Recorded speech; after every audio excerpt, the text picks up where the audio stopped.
Para o povo, eles foram vítimas de seus próprios erros e pecados. Uma fatalidade dentro de uma concepção da teologia da retribuição. E por isso foram notificar a Jesus. Queriam saber sua opinião, além da opinião do senso comum. Juntamente a essa notícia, Jesus acrescenta uma outra que estava ainda latente na memória do povo. O acidente com a torre de Siloé, que matou 18 galileus. Em ambos os casos, o senso comum julgava como culpadas as vítimas e que elas mereciam tal castigo pelos pecados. Jesus, no entanto, tem uma outra forma de pensar. Ele lê nas entrelinhas dos acontecimentos. E ele tem um modo de ser e de agir de Deus. Ele, Deus, é um Deus paciente e bondoso, que ainda dá para o povo um tempo de graça. Eis a novidade. Israel é o povo de Deus, o povo da aliança e dos profetas. Tem um compromisso ético com Deus. Espera o Messias e o reino. Mas não está atento aos sinais e à presença de Deus, que já está em seu meio pela ação de Jesus e que espera pelos frutos. É importante percebermos como Jesus faz uma leitura diferente daquela do senso comum. E isso é o que vemos também na parábola que vem em seguida, a figueira parasita. A figueira, no caso, é Israel. Israel não está produzindo frutos que mostrem o reino acontecendo. Pelo contrário, está fechado e, como parasita, só recebe e não dá nada em troca. É chegada a hora do acerto de contas, mas o contrário do que muitos pensam. Deus ainda dá um tempo, o tempo da graça, da conversão e da reconciliação. É o que faz crer a parábola que Jesus conta. A figueira parasita, ela ainda recebe um tempo da graça para que ela frutifique. Essa é a leitura de Jesus. Deus ainda está dando um novo tempo para Israel. É o tempo da graça. Ao ler esse texto, precisamos também nos reportar ao nosso tempo. Entre tantos acontecimentos e notícias que aparecem nas redes sociais, como fazemos a leitura de seu sentido e significado? Porque percebemos que tem muitas coisas acontecendo, né? Muitas coisas em ebulição, mas ao invés de ficarmos apenas ouvindo os acontecimentos, é importante tentarmos compreender o que eles significam, o que eles têm a dizer para nós. Eu achei bastante interessante uma interpretação que eu ouvi outro dia, que eu li outro dia. Falava assim, sobre a Amazônia. A Amazônia para alguém que é do mercado, ela é compreendida como dinheiro. Então, alguém que é do mercado olha para a Amazônia e pensa assim: aquelas árvores, elas valem tanto. Aqueles rios, aquelas águas valem tanto. Aquelas riquezas que tem no solo valem tanto. Então, a Amazônia vale tanto. Tudo aquilo que disser respeito ao que não é essa questão de, vou chamar de reduzir a Amazônia a um valor de mercado, é considerado como externalidades. Eu achei bastante interessante esse termo, né? Então eu ponho uma viseira, eu só consigo enxergar um aspecto tão reduzido da realidade e assim, o resto, todo o resto são externalidades. Não importam. Não quero nem saber do que se trata. É uma forma de pensar o mundo, é uma forma de viver o mundo. E nós sempre temos que fazer uma escolha. É essa forma que vemos o mundo ou não. Podemos também ver o mundo de uma forma mais global, no sentido de uma forma onde percebemos a Amazônia como um local com uma biodiversidade riquíssima. E essa biodiversidade está onde tem que estar. Eu não preciso destruir essa biodiversidade. O povo que tem lá, os vários povos que tem lá, fruto de toda uma história, uma longa história, eles fazem parte daquele local. E é lá que eles devem estar. Eles não devem ser retirados de lá e colocados sabe-se lá aonde, porque isso, na outra visão, essa visão que chamei do mercado, não importa, não importa.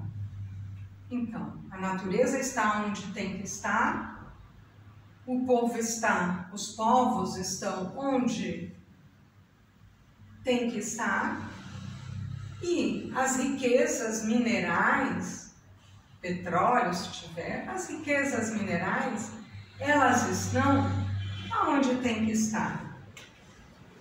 Foi contado nisso que eu li, foi feito um contraponto falando sobre a Noruega, aonde na Noruega a forma de pensar, o raciocínio foi o seguinte: temos petróleo, sim, temos petróleo, e o petróleo está aonde ele tem que estar. Vamos deixar o petróleo lá e vamos manter a nossa vida, a vida da natureza, dos animais, do ser humano.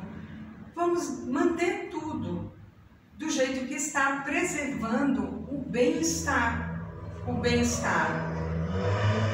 de todos os envolvidos nessa rede interligada da vida.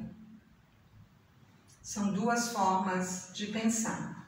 Precisamos escolher a forma que queremos pensar.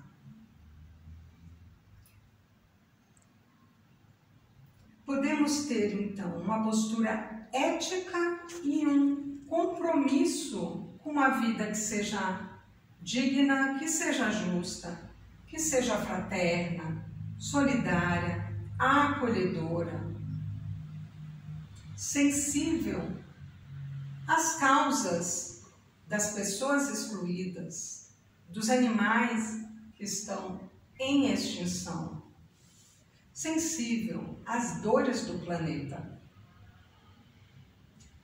Percebendo que, no caso da Amazônia, eu lembro muito bem que um tempo atrás o que se falava sobre a Amazônia era assim: a Amazônia é o pulmão do mundo, né? Se pegarmos essa analogia, podemos pensar o que se faz com um pulmão. O pulmão é a vida. Sem o pulmão, não temos vida. Um pulmão saudável é sinônimo de vida. Se o pulmão estiver adoentado, esse pulmão tem que ser tratado para poder estar na melhor condição possível. E certamente é muito diferente uma morte por uma falência do pulmão do que uma morte porque alguém vai lá e estraga o pulmão. Então, podemos, por que não, voltar a pensar na Amazônia como o pulmão do mundo, né?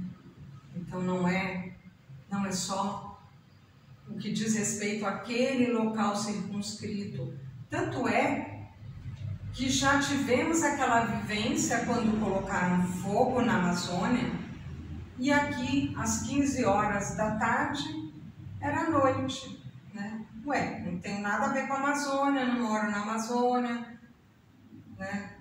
Conheço uma outra pessoa que mora lá, isso não me afeta. Essa é uma forma de se pensar, mas uma forma muito estreita.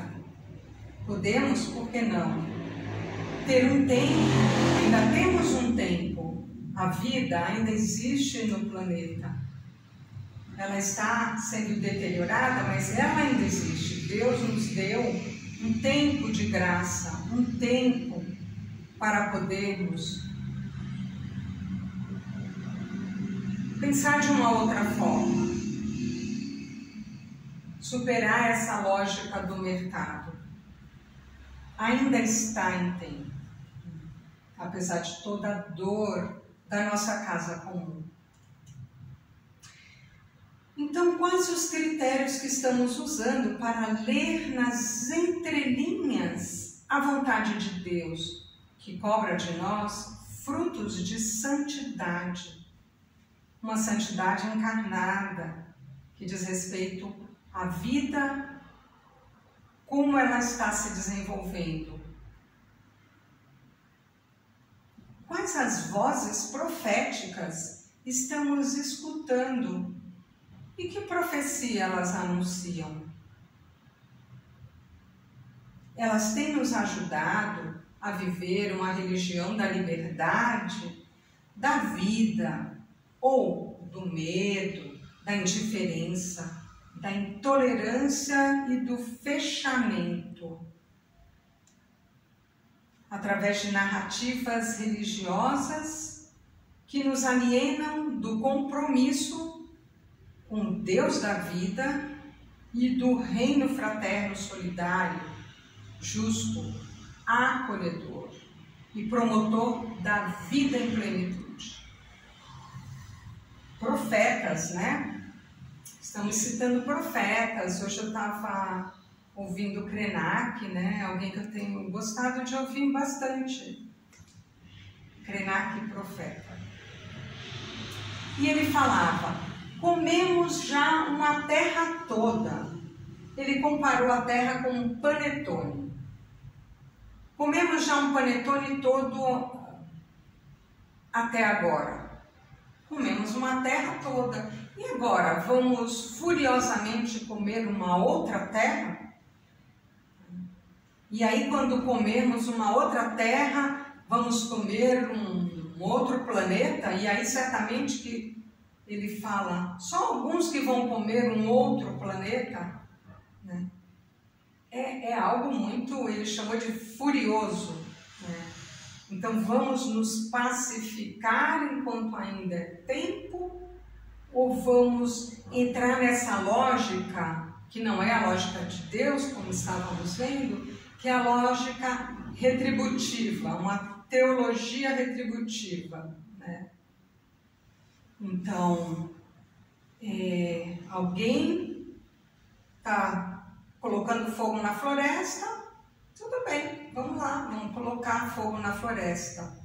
O que importa é o meu bem, o meu bem-estar, que é muito equivocado, muito questionável isso, né? E o resto, o mundo, o resto, as outras gerações, filhos, netos, outras gerações, não, isso não me diz respeito, né?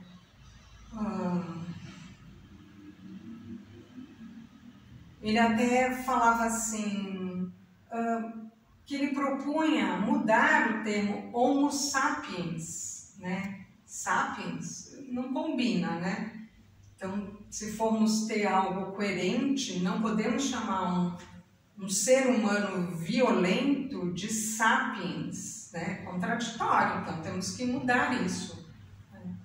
E ele conclui falando que, sim, se extinguisse a raça humana, né, a Terra estaria mais aliviada, a Terra estaria mais plena. Né? Então, nessa quaresma, vamos continuar fazendo essas reflexões, né? Buscando também invocar o Espírito Santo para que Ele nos dê um discernimento nesse momento, para que a nossa vivência seja algo que nos alerte para sabermos ler nas entrelinhas do hoje a vontade de Deus. Amém.